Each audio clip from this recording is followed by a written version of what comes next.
네, 자본시장법의 실무적 이해. 이번 시간에는 불공정 거래 규제에 관해서 살펴보겠습니다.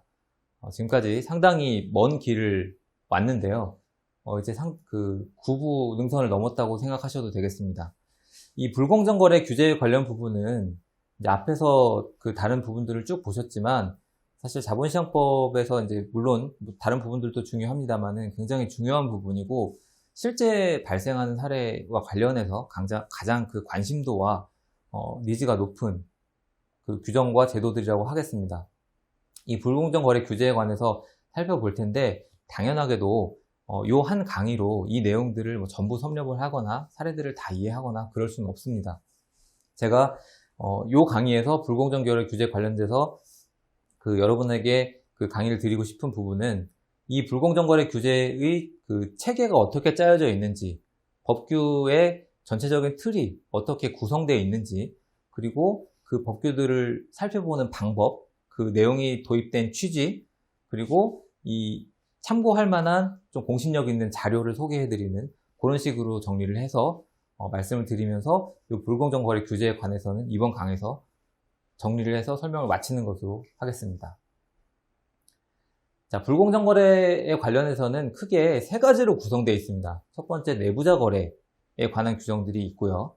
그 다음에 시세 조정에 관한 부분이 있고, 그리고 부정 거래 등에 관한 규정이 있습니다. 그 첫 번째 중에 내부자 거래 중에서 내부자 거래를 규율하는 그 제도가 지금 네 가지가 되어 있습니다. 보시게 되겠지만 그 네 가지 중에 첫 번째로 단기 매매 차익 반환 규정에 대해서 보도록 하겠습니다. 자, 불공정 거래를 규제해야 합니다. 이 불공정 거래를 행할 유인이 가장 높은 사람들이 내부자라고 할 수 있는데요. 이 내부자가 어떤 이익을 얻었을 때에는 반드시 반환하게 함으로써 불공정 거래를 미연에 방지하려는 사실은 사전 예방적인 목적을 가진 규정입니다. 원칙을 보시면 주권상장법인의 이런 사람들이 특정 증권 등을 매수한 후 6개월 이내에 매도하거나 반대로 매도한 뒤에 매수하여 이익을 얻은 경우에는 그 법인은 단기 매매 차익을 반환하도록 청구할 수 있다는 것이 원칙입니다. 이 단기 매매 차익 반환과 불공정 거래 조사에 관한 부분들은 별도의 규정이 제정되어 있습니다. 금융투자법 규정이 아니라 이 규정을 봐야 된다는 사실을 미리 체크를 해두시고요. 이 원칙의 내용들에 대해서 단계별로 살펴보도록 하겠습니다. 자, 임원은 상법에서 말하는 사실상의 임원, 등기는 되어 있지 않지만 사실상 그 지시하거나 행한 사람들 임원도 포함되도록 규정되어 있고요. 직원의 경우에는 재무회계, 기획, 연구개발, 공시 이런 담당 부서에서 근무하는 직원이나 그 부분을 포함하여 주요사항 보고서 제출사항에 관련된 업무를 하는 직원들은 미공개 중요 정보를 알 수 있는 내부자로 간주해서 단기 매매 차익 반환 규정에 적용을 받도록 하고 있습니다. 이 차익을 얻은 대상이 되는 증권은 크게 생각해서 주권 관련 증권이라고 이해하시면 됩니다. 자, 특정 증권이라고 하는 것은 그 법인이 발행한 증권들 관련해서 증권일탁증권, 교환사채권, 파생상품까지 다 포함이 되는데 반환 면제증권은 주권 관련 사채권을 제외한 채무증권이나 수익증권 이런 부분들을 기초자산으로 하지 않는 파생결합 증권들 같은 경우에는 단기매매 차익 반환 규정에 적용을 받지 않습니다. 이런 증권들을 특정 증권으로 이해하고 계시면 되겠고요. 매수와 매도라는 용어가 나오는데 이 매수와 매도는 정확하게 소유권이 이전된 그 경우만을 뜻하는 것은 아니고 권리 행사의 상대방이 되는 경우 그리고 권리를 행사할 수 있는 경우로서 반대의 지위를 갖게 되는 매수나 매도를 포함하는 것으로 넓게 규정이 되어 있습니다. 보시면 아시겠지만 콜옵션이 붙었다거나 그 옵션에 따른 권리 아니면 잠정적인 향후의 조건이 성취되어야만 하는 권리 등 일반적인 경우에는 이 매수나 매도라는 용어로 포괄하기 어려운 부분들이 많기 때문에 이렇게 넓게 규정을 하고 있습니다. 물론 이 단기매매 차익 반환 규정에 적용을 받는 직원의 범위가 이렇게 넓기 때문에 예외를 규정해야 되는 경우가 상당히 필요성이 있습니다. 그래서 보시면 이 반환의 예외를 적용받아서 차익이 생겼더라도 반환하지 않아도 되는 예외들이 굉장히 많이 규정이 되어 있는데요. 이 개별적인 경우들을 보시면 쉽게 말씀드리면 그럴 만한 사유가 있는 예외적인 경우들이 규정이 되어 있습니다. 예를 들면 주식 매수 선택권, 스톡옵션 행사를 해서 주식을 취득해서 차익을 얻었는데 그게 외부적으로 단기 매매 차익에 해당한다고 해서 반환하도록 하는 것은 오히려 주식 매수 선택권 제도의 취지에 반하는 결과가 되겠죠. 이런 경우들을 이제 예외로 규정을 하고 있는데 실제로 막상 이 적용 여부를 검토해 보면 이렇게 많이 열거되어 있음에도 불구하고 단기 매매 차익 반환의 예외에 해당하는 것이 쉽지 않다는 것을 오히려 아실 수 있게 됩니다. 이 예외에 대한 부분들은 당연히 다 암기하거나 그럴 필요는 없으니까 규정이 바뀌거나 하는 부분들을 시기에 맞게 잘 체크를 하시고 업데이트를 하시면서 업무를 수행하시면 되겠습니다. 위에서 보신 것처럼 단기 매매 차익을 반환하도록 요청하는 주체는 기본적으로 그 주권상장 법인입니다. 그런데 그 법인에서 업무를 제대로 하지 않는 경우에는 주주가 대위 행사를 할 수 있도록 규정이 되어 있기도 하고요. 다만 이 행사 기한은 2년 이내에 행사하지 않은 경우는 소멸하는 것으로 규정을 해서 2년 이상의 그 불확정한 권리 관계가 지속되지는 않도록 규정을 하고 있습니다. 그리고 이 내부자들 뿐만 아니라 이 투자 매매업자의 경우에도 일정한 경우에는 같은 이해관계가 있을 수 있기 때문에 일정한 투자 매매업자, 설령 시장 조성이나 안정 조작을 한다고 하더라도 6개월이라는 시간을 두어서 투자 매매업자의 경우에도 준용을 하고 있습니다. 자, 단기 매매 차익을 이렇게 반환해야 되는 경우들을 규정을 하고 있는데요. 실제로 이 단기 매매 차익을 반환해야 하는 경우에 대해서 살펴보면 그러면 단기 매매 차익을 어떻게 산정해야 되나 하는 부분이 문제가 되는 경우가 많습니다. 이 산정 방법은 앞서 말씀드린 규정에 상세하게 정하고 있습니다. 6개월 단위로 얻은 차익을 반환하도록 되어 있기 때문에 6개월 이내에 매수 매도가 1회 있는 경우와 2회 이상이 있는 경우를 나누어서 살펴보아야 이해하기가 쉽습니다. 1회 매수 매도한 경우를 기본으로 해서 검토를 해보시면 매도 단가에서 매수 단가를 뺀 금액의 매매일치 수량을 곱하고 각종 비용들을 공제한 금액이 단기 매매 차익입니다. 여기서 주의할 부분은 매수 후 6개월 이내에 매도해서 얻은 이익, 이게 단기 매매 차익에 해당한다는 것은 이제 쉽게 다들 이해하실 수 있는데 매도 후에 6개월 이내에 매수해서 얻은 이익도 반환 대상 단기 매매 차익에 해당합니다. 그 부분을 검토해서 놓치면은 이 문제가 발생할 수 있고요. 6개월 이내에 2회 이상 매수 매도한 경우에는 선입선출법에 따라서 먼저 매수 매도한 물량을 기본적으로 계산해 넣고 매매일치 수량을 넘어서게 되는 금액의 경우에는 별개의 매수 또는 매도로 보아서 산정을 하도록 규정이 되어 있습니다. 그리고 이 가격 및 수량을 환산할 때에도 이종 종목인 경우, 그리고 보시는 것처럼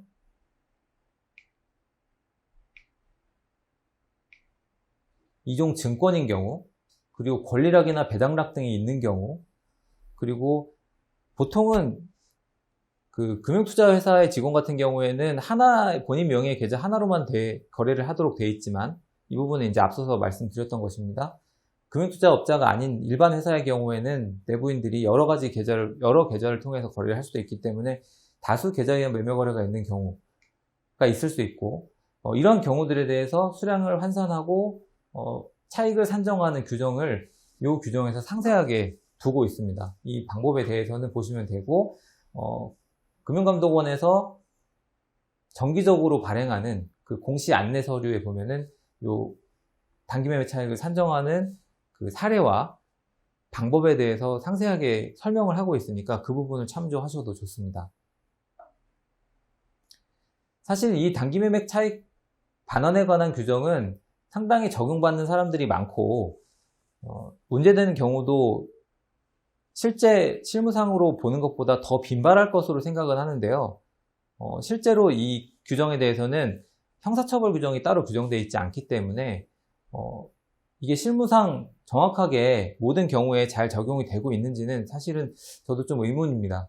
하지만 이 규정이 존재하고 이렇게 상세하게 내용이 규정되어 있고 반드시 지켜야 되는 내용이라는 것은 컴플라이언스 차원에서는 항상 체크를 하셔야 되기 때문에 이 부분에 대해서 상장회사 같은 경우에는 반드시 내규로 검토를 하거나 내부적으로 문제가 되지 않도록 검토를 하는 절차를 수립하시는 것이 굉장히 중요하다는 말씀을 드립니다. 자, 단기 매매 차익의 반환에 관한 부분에 관해서 내부자 거래 중에 이제 첫 번째 유형이었습니다. 두 번째로 임원 등의 특정 증권 소유 상황 보고 제도에 관해서 살펴보도록 하겠습니다. 자, 내부자 거래입니다. 임원이나 주요 주주 같은 경우에는 정말 전형적인 내부자입니다. 내부자 거래를 통해서 부당한 이익을 얻으려고 하는 유인이 많다고 볼 수밖에 없습니다. 그래서 이 소유 상황을 보고하도록 되어 있습니다. 보시면 주권상장법인의 임원 또는 주요주주. 자, 여기 주요주주는 지배구조법의 개념을 따르도록 되어 있고요. 임원은 앞에서 보신 것처럼 사실상의 임원을 포함하는 개념입니다. 주요주주 그 된 날부터 5일 이내에 자기의 계산으로 소유하고 있는 특정 증권 등의 소유 상황을 보고하고 변동이 있으면 변동 보고도 하라는 규정입니다. 앞에서 봤던 인수합병에 관한 그 제도 중에서 5% 보고 룰과 상당히 유사한 체제로 규정되어 있는 것을 알 수 있습니다. 하지만 그 주식 등의 대량 보유 등 상황 보고와는 다른 내용임을 혼동하시면 안 됩니다. 경우가 다른 거고 5% 룰과는 다른 제도입니다. 이것은 불공정 거래를 규율하기 위한 임원 등 이 소유 상황을 보고하는 것이기 때문에 상황이 다르다는 것을 이해하시고 별개의 제도라는 것을 항상 체크를 해두셔야 됩니다. 이 5일에 관한 그 산정 방법은 앞에서 보신 것과 같고요. 그리고 보고서에 기재될 사항도 상당히 여기는 심플합니다만은 이 상황 자체가 굉장히 민감한 상황이기 때문에 보고해야 되는 그 기준일과 변동보고 기준일에 대해서는 굉장히 민감하게 체크를 해두는 것이 맞습니다. 그래서 이 5일의 기산점이 되는 날, 처음에 신규 보고 기준일, 그리고 변동 보고 기준일에 대해서는 역시 규정을 업데이트 하시면서 정확하게 날짜를 체크해 두실 필요가 있고요.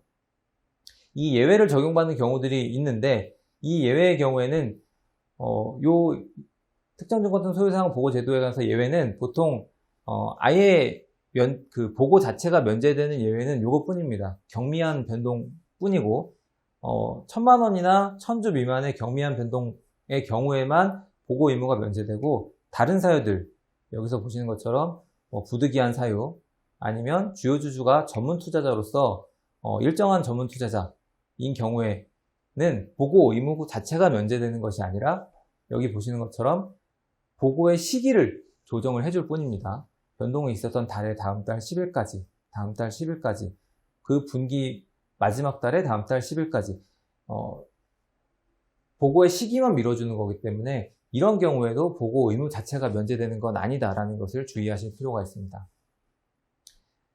자, 지금 단기 매매 차익 반환 부분과 임원 등 특정 증권 등 소유상황 부분까지 봤습니다. 이 두 번째 소유상황 보고 제도 자체는 이 부분은 크게 이슈는 없습니다. 보고 자체만 놓치지 않고 잘 하면, 물론 형사처벌 규정이 있긴 하지만 내용 자체가 복잡하지는 않은 규율로 이해하시면 되겠고요. 이 내부자 거래 관련해서 두 가지 2013년 이후에 두 가지 정도의 그 규율이 추가가 됐습니다. 그 첫 번째가 장내 파생 상품의 대량 보유 보고 관련인데요. 이거는 그 2010년쯤에 있었던 그 외국계 모 회사, 그 D모 회사의 옵션 쇼크 사태 이후로 도입된 규정입니다. 이 파생 상품을 이용해서 내부자 거래를 이용하는 경우에 상당히 불공정 거래가 있을 만한 소지가 있었고 기존과는 달리 실제 그런 상황이 발생을 하다 보니까 법을 개정해서 법령을 개정해서 이 부분에 대해서도 대량 보고 의무를 부과한 사례입니다. 보시면 동일 품목의 장내 파생 상품을 일정한 수량 이상 보유하게 되면 금융위원회와 거래소에 보고해야 되고 또 변동보고도 하도록 같은 구조로 되어 있습니다. 근데 모든 파생상품은 아니고 일반 상품과 코스피 200을 기초자산으로 하는 파생상품으로서 장내 파생상품의 경우에만 보고 의무를 부과하고 있습니다. 이 장외 파생상품이나 뭐 다른 부분까지 다 보고 의무를 부과하면 사실 거래 자체가 위축이 되게 되죠. 이 장내 파생상품의 일정한 경우에 대해서만이라도 신규 보고의 경우에는 코스피 200을 대상으로 하는 장내 파생상품의 경우에는 2만 계약을 기준으로 해서, 그리고 변동보고의 경우에는 4천 계약을 기준으로 해서 반드시 보고하도록 의무를 부과함으로써 파생상품을 이용해서 내부자 거래를 시도하고 그로 인해서 불공정 거래가 발생하는 것을 미연에 방지하겠다라는 제도가 도입된 걸로 이해를 하시면 되겠습니다. 이 보고사항들이 정리가 되어 있는데요. 말씀드린 것처럼 이거는 규정이 개정됨에 따라서 얼마든지 변경이 될 수 있습니다. 항상 업데이트하고 체크를 하셔야 된다는 것을 말씀을 드리고요. 마찬가지로 지금 우리가 보고 있는 것처럼 내부자 거래, 시세 조정, 그 이후에 이제 부정 거래 등 관련된 규정을 살펴보게 될 텐데, 이 장내 파생 상품에 대해서도 부정 거래 유형을 별도로 규정을 함으로써 내부자 거래뿐만이 아니라 부정 거래 형태의 불공정 거래에 대해서도 장내 파생 상품 부분에 대한 보고 의무를 부과하고 이런 부정 거래 금지 의무를 부과해서 불공정 거래를 다방면으로 막겠다는 의지가 반영된 규정입니다. 이 부정 거래 금지에 관한 부분이 장내 파생 상품에 대해서는 여기에 규정이 되어 있지만 이 부정 거래에 대한 내용은 여기 뒤에서 부정 거래 금지에 관한 규정 보면서 추가로 설명을 드리도록 하겠습니다. 자, 지금 내부자 거래에서 단기 매매 차익 반환, 임원 등의 특정 증권 소유 상황 보고, 그리고 장내 파생 상품의 대량 보유 보고 세 가지를 보셨습니다. 이제 네 번째가 제일 중요한 미공개 중요정보 이용 행위의 금지입니다. 자, 이 불공정 거래 부분에서 가장 중요한 부분이고 현실적으로 가장 많이 문제가 되는 규정입니다. 적어도 자본시장법을 공부했다, 자본시장법 업무를 다룬다라고 하면 이 미공개 중요정보 이용 행위에 대한 규정은 반드시 숙독을 해 보셔야 합니다. 저는 이렇게 표로 보시기 좋게 정리를 해서 강의를 해드리고 있지만 반드시 이 법과 시행령과 규정들을 3단으로 4단으로 정리해서 명확하게 검토를 하시고 중요한 거 바뀔 때마다 업데이트를 하셔야 됩니다.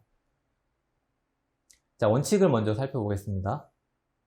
자, 의무자가 있죠. 이 의무자에 해당하는 자는 상장법인의 업무 등과 관련된 미공개 중요정보를 특정 증권 등의 매매 등 거래에 이용하거나 타인에게 이용하게 하여서는 아니 된다 라고 금지를 원칙으로 하고 있습니다. 자, 내부자가 미공개 중요정보, 물론 이제 준내부자 등 여러 가지 범위 확장이 있습니다만은 미공개 중요정보를 이용해서 이 증권시장에서 거래를 하게 되면, 파생상품 시장이든 시장에서 거래를 하게 되면 정보의 왜곡이 발생하고 시장의 거래가 불공정하게 됩니다. 이건 실증적으로도 이론적으로도 여러 가지 측면에서 입증이 되고 있는 상황인데요.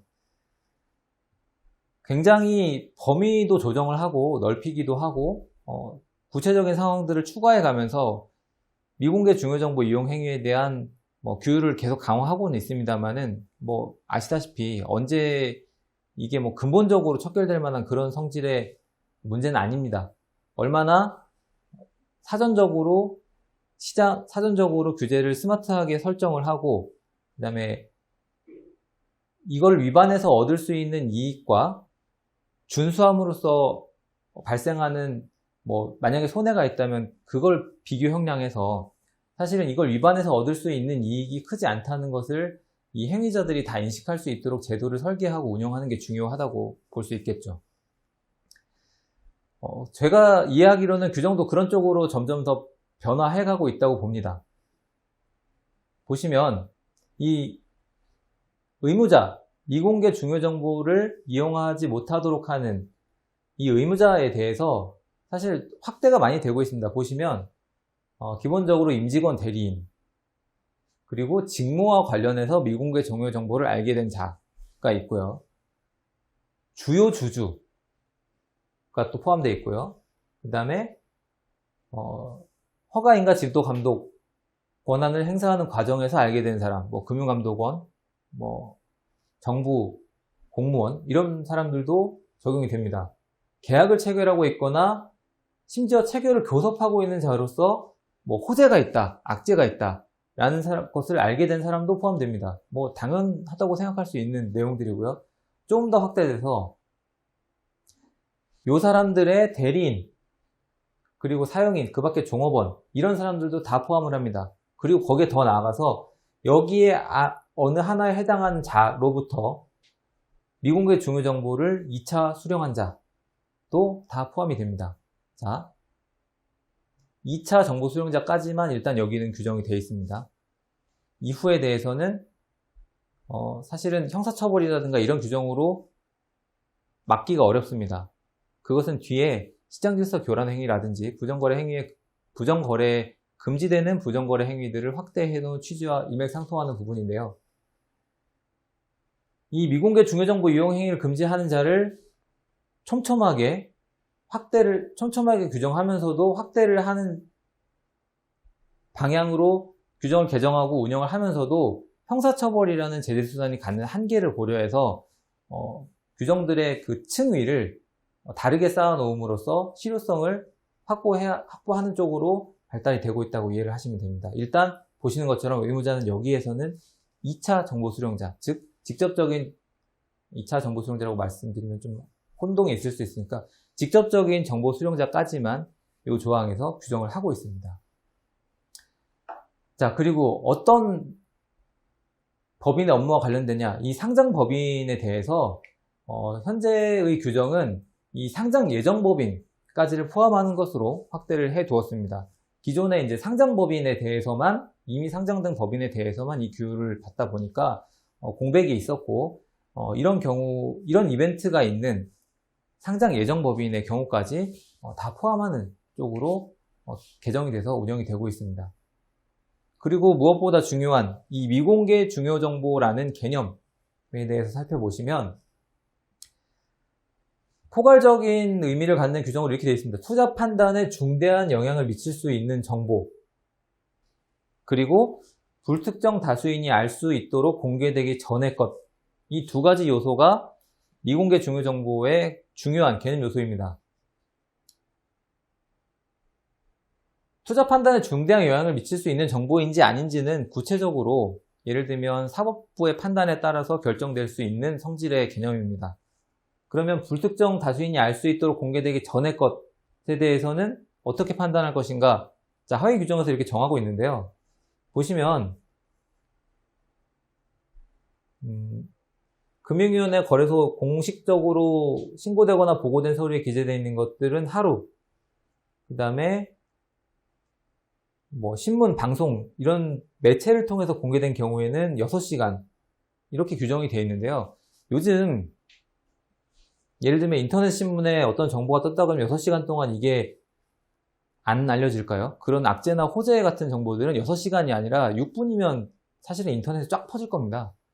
하지만 6시간이라는 이 쿨타임을 둠으로써 6시간 동안에는 미공개 중요 정보로서 물론 엠바고를 걸거나 그렇게 할 수는 있겠지만 설령 사실상 이미 퍼지더라도 이 미공개 중요 정보로서 그 규율을 받을 수 있는 그 쿨타임을 정해두는 의미가 있습니다. 이 규정은. 이 규정이 현실성이 없다는 이유로 뭐 비판을 많이 받는 규정이기도 합니다만은 실제 이걸 운영을 해보면 이 6시간이 의미가 있는 경우가 왕왕 있습니다. 이런 규정이 있다는 것을 인지를 하시고 어쨌든 이 정보가 알려졌다라는 것만으로 바로 공개됐기 때문에 미공개 중요 정보가 아니다라는 섣부른 판단을 하시면 안 된다는 점을 말씀을 드립니다. 그리고 특정 증권 등에 대해서 상장 예정법인 등이 발행한 해당 특정 증권 등을 포함하는 것으로 넓어지고 있고요. 이 미공개 중요정보 이용 금지와 관련해서 과거에 또 없었던 내용이 추가된 것들이 2013년 이후에 공개 매수 관련, 그리고 대량 처분 취득 관련된 두 가지 부분이 미공개 중요정보 이용행위 금지 유형에서 추가가 되었습니다. 기존에는 이런 경우들의 그 공개 매수나 대량 취득 처분에 관해서는 미공개 중요정보 이용행위 금지 규정의 적용을 배제하고 있었는데요. 역시 사고가 생기니까 할 수 없습니다. 자, 규율을 보시면 이런 의무자들은 공개 매수의 실시 또는 중지에 관한 미공개 정보를 이용할 수 없도록 되어 있습니다. 이 의무자들은 공개 매수 예정자를 포함해서 또 확대를 해서 규정을 하고 있습니다. 예외적으로는 상당한 기간 동안 계속 보유하는 등 특정 증권 등의 매매 등 거래에 이용할 의사가 없다고 인정되는 경우에 이제 예외를 규정을 함으로써 기본적으로는 공개 매수에 관련된 미공개 중요 정보도 이런 사람들은 미리 이용하지 못하도록 규정을 하는 의미가 있습니다. 이게 그래서 사실 이제 공개 매수 관련돼서도 상당히 불공정 거래 행위가 사전적으로 예방되는 효과가 어느 정도 있었다고 판단이 되고 있고요. 대량 취득 처분, 이 대량 보유 상황 보고 제도가 있죠. 앞에서 말씀드렸던 5% 룰입니다. 이 대량 취득과 처분과 관련해서도 이 대량 취득 처분, 이 5% 룰의 보고 대상이 되는 해당 거래에 관한 미공개 정보를 이런 사람들, 그 하려는 자, 자 보시면 1호도 하려는 자, 하려는 자죠. 이 하려는 자에 대해서도 미공개 중요정보 이용 행위를 명시적으로 금지를 함으로써 형사처벌의 명확성을 확보하고 규제의 효과적인 그 규제의 그 확보를 위해서 확대가 되고 있습니다. 자, 보시면 여기서도 예외는 아주 좁게 규정이 되어 있음을 아실 수 있습니다. 이 대량 취득에 관한 그 정의 규정은 앞에서 봤던 그 경영권에 영향을 줄 가능성이 없는 경우는 제외하는 것으로 되어 있고요. 그것과 관련해서 배상 책임 규정도 따로 두고 있습니다. 그리고 따로 정리는 안 했지만 이 형사처벌에 관한 부분은 이 미공개 중요정보 이용 행위에서 일단 가장 강력한 규율이 되겠고요. 이 앞에서 지금 이제 네 번째까지 살펴본 이 내부자 거래 유형 중에서 제일 먼저 봤던 단기 매매 차익 반환 부분 이외에는 전부 형사처벌 규정이 적용이 돼서 굉장히 강력하게 처벌이 되고 있음을 알고 계시면 되겠습니다. 자, 내부자 거래에 대해서 4가지 유형을 살펴봤습니다. 사실 전형적인 그 불공정 거래 유형 중에 시세 조종을 빼놓을 수가 없는데요. 이 시세 조종이라는 거는 그쵸? 영화나 소설 이런 소재로 많이 사용이 되고 보통 이제 주식시장에서 이런 그 불공정 거래를 하는 사람들이라고 했을 때 통상 많이 예측하고 예상하고 이미지를 떠올리는 그런 행위들은 이 시세 조종에 관한 것들입니다. 자본시장법은 이 시세 조종에 관한 그 유형들을 4가지로 분류를 해서 기재를 하고 있습니다. 보시면 규정을 하고 있는데 그 매매가 성황을 이루고 있는 듯이 잘못 알게 하거나 타인에게 그릇된 판단을 하게 할 목적으로 서로 짜고 매수매도하거나 거짓으로 꾸민 가장 매매를 하거나 이런 행위를 위탁하거나 수탁한 행위를 위장거래에 의한 시세조종으로 규정을 하고 금지를 하고 있습니다. 그리고 매매를 유인할 목적, 즉 현실 거래를 함으로써 시세조종을 하는 것도 금지를 하고 있고요. 보시면 여기서는 4번째를 먼저 보겠습니다. 이 현선연계 시세조정이라고 해서 그 현실 거래뿐만 아니라 선물 등 파생상품에 의한 연계 시세조정까지도 다 금지를 하고 있습니다. 2013년 개정 이후로는 현선연계, 선현연계, 그 다음에 현현연계 시세조정이 모두 금지되고 있다고 평가할 수 있겠고요. 시세고정이나 안정조작이나 시장 조성 같은 경우에 예외적으로 허용되는 경우를 제외하고 이 시세 고정이나 안정도 금지됩니다. 이 예외적으로 허용되는 안정조작이나 시장 조성 같은 경우에는 투자 매매중개업자, 사실은 투자 매매업자라고 봐야 되겠죠. 이 투자 매매업자가 IPO 직후나 어떤 특정한 종류의 증권 등에 관해서 시장을 조성해서 거래를 활발하게 일으키고 이게 증권은 자본시장법에서 말하는 그 상장과 증권에 관해서 유통성도 굉장히 중요한 가치이기 때문에 시장 조성을 해야 되는 경우와 그 사례들이 있습니다.